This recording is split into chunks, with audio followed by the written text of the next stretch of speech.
Disturb করবেন না, নাহলে চরম দুঃখ আসে আপনাদের।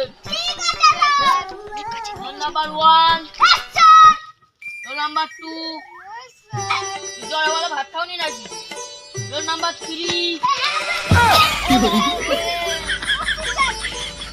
এত লেট হয়ে যাচ্ছে কেন? ঝগড়া হচ্ছে না তো তোমার কি?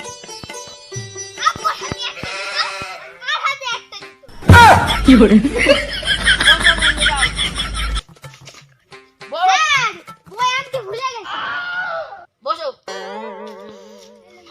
বলো তো পৃথিবী গোলাকার কি?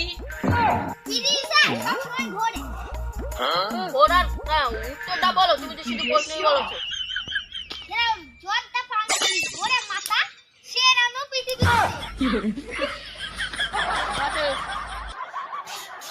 এই তোমার ঝগড়া করছো কেন? তোমার গার্লফ্রেন্ড কেরা? মার শালাকে।